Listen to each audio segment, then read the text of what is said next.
Bismillahirrahmanirrahim. Assalamualaikum warahmatullahi wabarakatuh. Apa kabar rekan-rekan semua? Pada video kali ini kita akan kembali membahas SPSS, yaitu melakukan uji validitas person product dan uji reliabilitas Cronbach Alpha. Uji validitas yang akan kita lakukan adalah uji validitas kesesuaian kuesioner atau butir soal yang digunakan oleh peneliti dalam mengukur dan memperoleh data penelitian dari para responden. Dasar pengambilan dari uji validitas person ini ada dua. Yang pertama, perbandingan nilai hitung dengan R-table, dan yang kedua dengan melihat nilai signifikansinya. Kemudian untuk uji reliabilitas Cronbach Alpha, ini tujuannya untuk melihat apakah kuesioner tadi memiliki konsistensi jika dilakukan dengan kuesioner secara berulang. Dasar pengambilan uji reliabilitas ini menurut Wiratna Sujarweni, kuesioner dikatakan reliable jika nilai Cronbach Alpha lebih dari 0,6. Baik, kita akan langsung saja menggunakan data yang sudah kita siapkan, yaitu data uji coba pretest dan data uji coba post-test. Pertama kita lakukan data uji coba pretest terlebih dahulu. Data ini ada 30 soal ya, ada 30 soal pretest yang dilakukan. Kemudian kita akan uji validitasnya. Pertama kita klik analyze, kemudian kita pilih correlate, lalu bivariate. Kemudian ini semua skor nomor 1 sampai terakhir, sampai skor total. Jadi kita tekan Ctrl A saja. Kalau menggunakan MacBook ya, karena kita pakai MacBook, ini Catalina, pakai Command A ya, Command A untuk menseleksi semuanya. Kemudian kita pilih tanda panah ke kanan agar pindah semua datanya. Setelah itu untuk correlation-nya kita aktifkan yang persen ya. Ini kita akan menguji validitas menggunakan person product. Kemudian di bagian option-nya di sini udah oke, continue saja. Kita klik OK kalau sudah semua. Klik OK, tunggu beberapa saat. Nah, di sini sudah ditampilkan skor 1, 2, 3 dan seterusnya sampai 30 dan skor total. Kemudian di baris pertama untuk soal nomor 1 ini adalah percent correlation ya. Di sini adalah menunjukkan nilai R hitung. R hitungnya. Kemudian yang kita pakai nanti untuk skor total saja ya. Skor total di sini. R hitung untuk skor untuk nomor 1, kemudian yang di bawahnya ini adalah signifikansi. Sekarang bagaimana cara menentukan valid tidaknya soal ini? Yang pertama kita menggunakan perbandingan nilai hitung dengan R-table. Nah, pertama caranya kita harus mengetahui dulu R-table-nya. Untuk mengetahui R-table kita tentukan dengan melihat nilai jumlah data. Jumlah datanya adalah, atau jumlah soal ya, jumlah soalnya adalah 30. Maka menggunakan signifikansi 5% pada distribusi nilai R-table statistik, kita cari berapakah nilai R-table-nya. Nah, di video sebelumnya saya sudah pernah melakukan operasi hitung untuk menentukan tabel R product moment ini. Ada beberapa cara. Yang pertama ada yang menggunakan kalau R-nya kalau jumlah datanya 30 maka harus dikurangin 2, berarti kita pakai tabel 28 gitu. Tapi yang ini karena ini DF-nya tetap saya masukkan 1 2 3, maka kita tetap memakai yang 30 ya. Sehingga nilai R-table pada jumlah soal 30 kita menggunakan yang 0,3610. Jadi R-table-nya di signifikansi 0,05 atau 5% adalah 0,3610. Baik, sekarang kita lihat kembali ke tabel hasil output dari uji validitas person. Cara melihatnya adalah di skor total yang atas ini. Di sini nomor 1 0,375 ya. 0,375 ini merupakan persen korelasi yang di atas R tabel. Nah, lihat di sini R hitungnya 0,375. Ternyata dia lebih dari R tabel karena R tabelnya 0,3610. Maka ini dinyatakan valid. Soal nomor 1 valid. Kemudian juga nomor 2-nya demikian 0,554 juga valid dan seterusnya kita bisa melihatnya. Atau cara kedua, selain melihat nilai R hitung dibandingkan dengan R tabel, kita juga bisa melihat tanda asterik atau tanda bintang di sampingnya. Kalau ada tanda bintang atau tanda asterik ini 1 atau 2 itu berarti nilai tersebut apa soal tersebut atau kuesioner tersebut valid ya. Semakin banyak bintangnya semakin valid.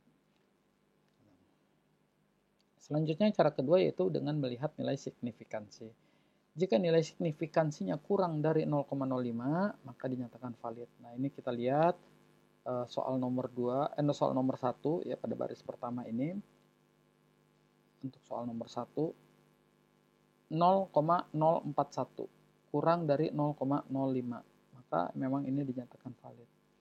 Nah, kemudian kita lihat juga soal nomor 2-nya baris kedua berarti ya 0,001 yang di mana nilai signifikansi tersebut kurang dari 0,05 berarti valid dan seterusnya bisa kita cek di satu persatu ya. Baik, selanjutnya kita akan melakukan uji reliabilitas Cronbachh alpha. Caranya masih menggunakan, kita kembali saja, ini kita tutup. Saya save saja. Output 2, oke. Baik, selanjutnya untuk melakukan uji reliabilitas Cronbachh alpha yaitu klik Analyze, kemudian pilih Scale, lalu pilih Reliability Analysis, kemudian kita masukkan semuanya lagi kecuali skor total ya. Jadi cara menyeleksinya pilih skor nomor 1 ini, soal 1, kemudian kita scroll ke bawah, lalu tekan dan tahan tombol shift, kemudian klik yang skor nomor 30. Maka akan terseleksi semuanya. Kemudian masukkan itemnya, kecuali 1 ya berarti ya. Lalu kita pilih modelnya, itu jangan lupa yaitu model alpha. Di sini ada beberapa model, kita pilih yang model alpha karena kita akan melakukan uji reliabilitas Cronbachh alpha. Kemudian kita cek statistiknya, di sini di descriptive for kita pilih scale if item delete. Kasih checklist. Kemudian continue, lalu klik OK. Nah, hasilnya sudah keluar. Di sini kita lihat bahwa Cronbachh alpha-nya adalah 0,877. Nah, kita lihat ya, dari Cronbachh alpha 0,877 ini, di dalam uji reliabilitas Cronbachh alpha, menurut Guilford, di dalam Ruth Effendi, menyatakan bahwa kalau 0,877 itu keterangan bahwa soal tersebut termasuk soal kategori tinggi. Ya, berarti ini Cronbachh alpha untuk keseluruhan ya. Kalau kita mau mengeceknya satu-satu, berarti kita lihat di per item ini. Ya, berarti di sini menyatakan bahwa Cronbachh alpha-nya 0,876, 0,872, 0,870 gitu kan. Nah, itu berarti berdasarkan kriteria koefisien reliabilitas menurut Guilford tadi masuk ke kategori tinggi. Namun kalau kita menggunakan koefisien reliabilitas menurut Arikunto, maka 0,8 sampai 1 untuk R Cronbach alpha, maka dinyatakan sangat tinggi, derajat reliabilitasnya sangat tinggi. Yang tinggi itu 0,6 sampai 0,8. Nah, di sini silakan kawan-kawan kembali kepada rekan-rekan sekalian, apakah mau menggunakan tabel klasifikasi koefisien reliabilitas menurut Arikunto atau menurut Wilford. Ya. Sampai di sini saja untuk yang bagian uji coba yang pretest. Sekarang kita akan melihat membandingkan yang post testnya. Ini kita close. Oke. Sekarang kita buka yang post test. Ini close juga. Data variabel post test. Tunggu. Oke, untuk yang data uji coba post test ini sama caranya dengan yang pretest tadi, hanya saja ini soalnya soal yang post test. Baik, langsung kita coba menganalisa uji validitas person. Caranya sama seperti yang tadi, analyze, correlate, kemudian bivariate. Kemudian kita masukkan semuanya, komen A, lalu pindahkan. Lalu di sini yang aktif adalah person, optionnya pasti masih sama.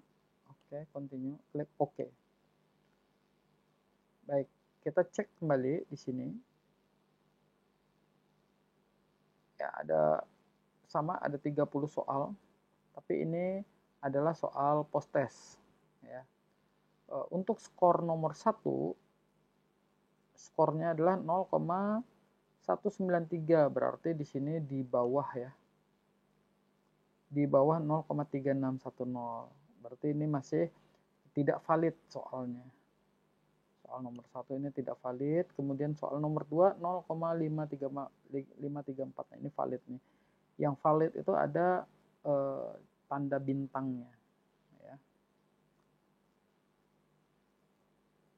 Kemudian bisa juga kita menggunakan cara yang kedua tadi, yaitu menggunakan melihat nilai signifikansinya. Kalau nilai signifikansinya kurang dari 0,05, maka dinyatakan valid. Nah, yang soal nomor 1 ini 0,307, jauh ya.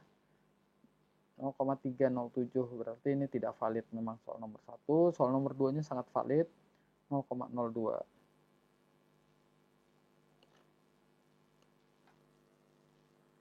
Baik, selanjutnya kita akan melakukan uji reliabilitas dari soal post test ini. Yaitu caranya sama, kita klik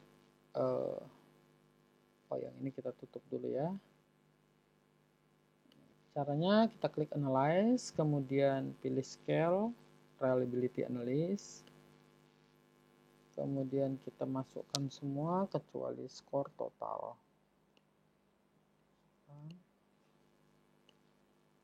Lalu di sini modelnya alpha, yang nggak usah dirubah.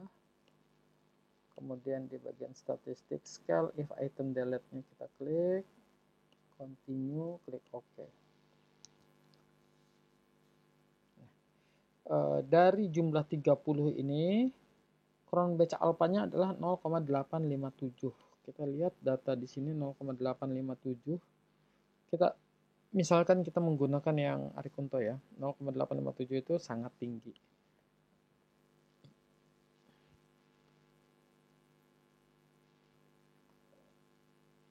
Korelasinya cukup baik ya, rata-ratanya baik, tinggi ya, bahkan ya tinggi, sangat tinggi gitu. Sampai di sini pembahasan uji validitas dan uji reliabilitas untuk soal post test dan pre-test yang sudah kita bahas ya. Saya akhiri, wassalamualaikum warahmatullahi wabarakatuh.